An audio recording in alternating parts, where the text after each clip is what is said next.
So, over the past few years, or maybe the last year and the past few months, Trudeau has been under a lot of smoke. And this video, somebody literally made a video and titled it, Trudeau is about to bankrupt most middle class Canadians. I'm very curious to hear what this video is going to be about, so let's check it out and we'll talk afterwards. Canadian dream become having someone pay your mortgage or rent? How can Trudeau possibly sleep at night after this? Oh wait, he doesn't give a damn. In a country that seemed like a dream growing up, healthcare was easily accessible, people bought houses for reasonable prices, and for a while it seemed like the perfect place to start a family. Now, every Canadian family member works relentlessly to afford a home. Basic healthcare takes hours of waiting, if not days, and the costs of essential services are through the roof. In fact, according to a recent survey, more than half of Canadians believe they are only $200 away from financial collapse at the end of each month, and almost as many feel guilty. Wait, more than half, they only have $200 in their accounts? That's like over 20 million people. Survey, more than half of Canadians believe they are only $200 away from financial collapse at the end of each month, and almost as many feel guilty about the amount of debt they have accumulated. This disheartening economic crisis comes as a result of Trudeau's outrageous policies and reckless spending. He encouraged Canadians to go into debt and assured them not to worry. As usual, he lied and deceived the public to promote his damaging policies and ideologies. Welcome back to Street Politics, Canada. Last Street April, politics, I like the name. corrupt Prime Minister Justin Trudeau said people should take on debt to pay for the home improvements they want to make, assuring the public that they will be somehow making more money as a result. If you use your credit card to go back to school or go into debt to build an expansion on your house, you're then going to be able to sell your house for more, claimed Trudeau in a video posted on Monday. He added, if you want to grow a strong economy, you have to make investments that will pay off. According to a July Fraser Institute analysis, the phony Trudeau administration increased per-person debt levels by 35.3% during 2015, That's the a third lot. highest amount after World 35. War II. This proves that this has been an ongoing problem caused by the Trudeau administration even before the pandemic ever hit us.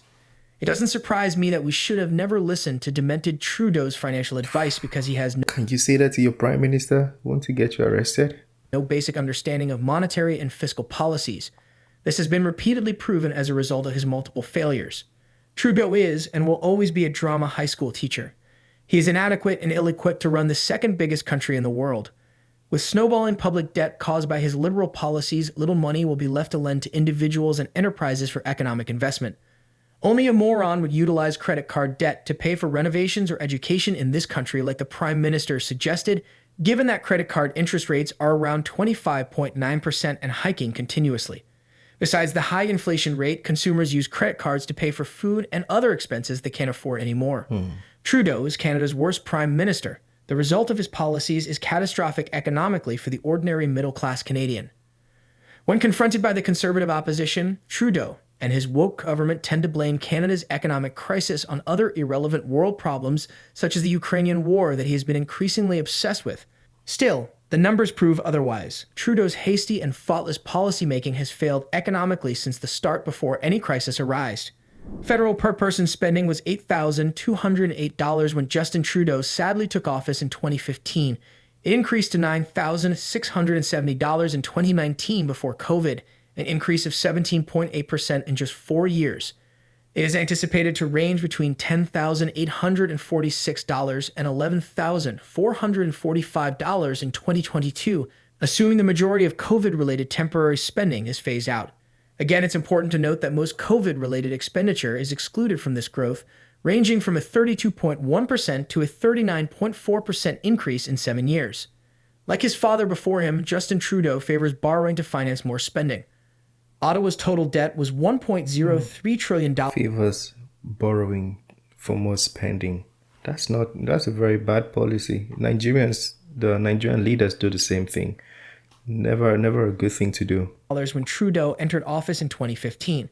It is predicted to hit a staggering $1.8 trillion this year and surpass the $2.0 trillion mark by 2025-26, if not earlier. Its careless inflationary spending is psychotic and looks like it runs in the Trudeau family.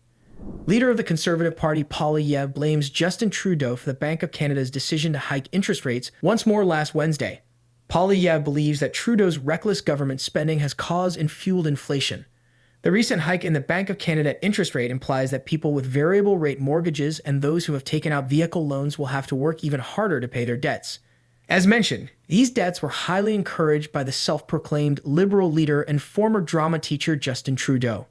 Additionally, businesses will have to pay more to receive cash, which could result in higher customer prices for the regular citizen. After 8 years of Trudeau, life costs more. The culprit is Justin Trudeau. Poilievre said at a campaign-style stop in Penticton, BC.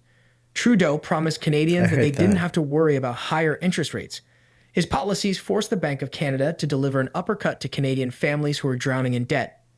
In response to a question concerning interest rates in June 2020, Trudeau said they are at historic lows and sought to reassure Canadians over large-scale government expenditure.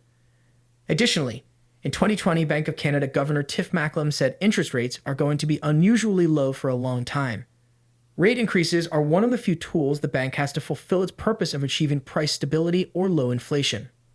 The wave of inflation swept over Canada over the past 2 years has been attributed to lunatic liberal spending.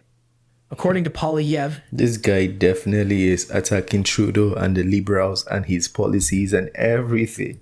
The language he's using is making me a little bit uncomfortable, so they don't come for me thinking I made the video. Let me know what you think. Would you describe this, everything he said in the video, would you describe it the same way? Talk to me. no one is buying Trudeau's fraudulent excuses when numbers show this has been going on long before the corona pandemic ever started. The ongoing conflict in Ukraine and COVID-19 have been used as the perfect cover by Trudeau and his financial minister, Chrystia Freeland, to hide their shame and economic failure. Most economists concur that government stimulus spending during the pandemic influenced inflation a little because people were eager to buy items with limited supply, which drove up prices. However, excessive government spending is still the main reason for inflation by far. Trudeau does not have a strategy to balance the budget or rein in his inflationary deficits, which are raising the prices of everything and hiking the interest rates we suffer from.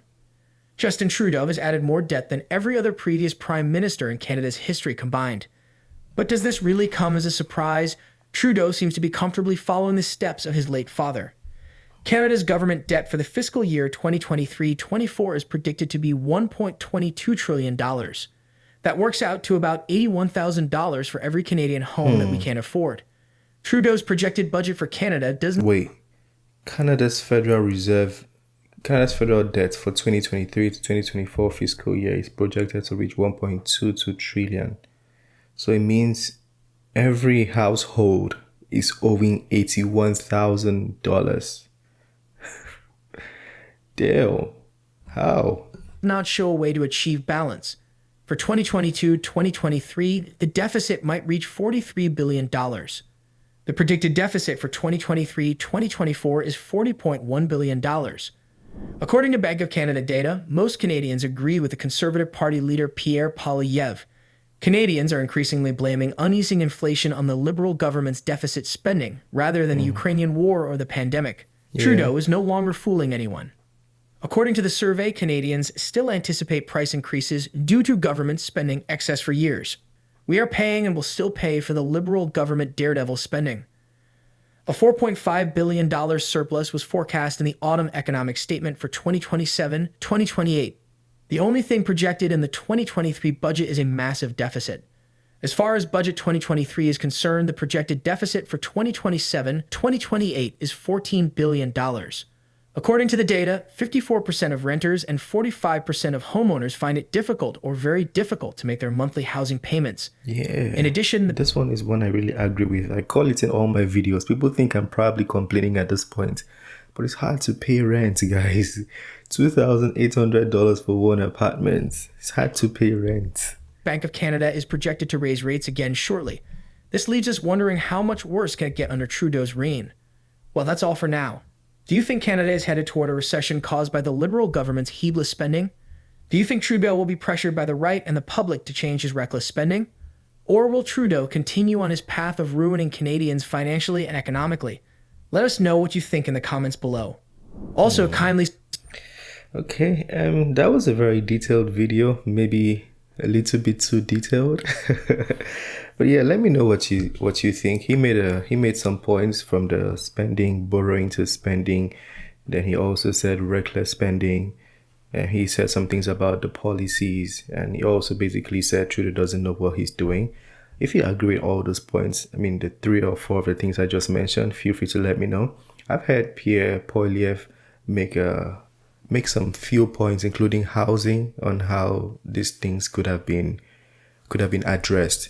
And even Pierre Poilievre said this is not caused by the Ukrainian war. He also said it's not caused by the pandemic, that it was a trend before even all these things happened in the pandemic. I remember when I came to Canada as a student, the apartments, then it was really expensive for me. I couldn't still pay for that. It was $1,600 for an apartment downtown, for like a student apartment downtown. And I said it was so expensive that I couldn't pay for that. And now it's $2,800, guys. 2,000, that's crazy. Yeah, bro.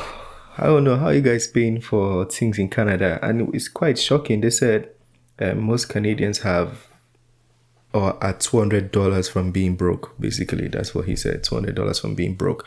And 45% of Canadians cannot pay rent or mortgage anymore. Then who's going to live in the houses? Let's say all Canadians default. Then who's going to live in the houses? If all Canadians are broke, who's going to pay their bills? Who's going to feed them?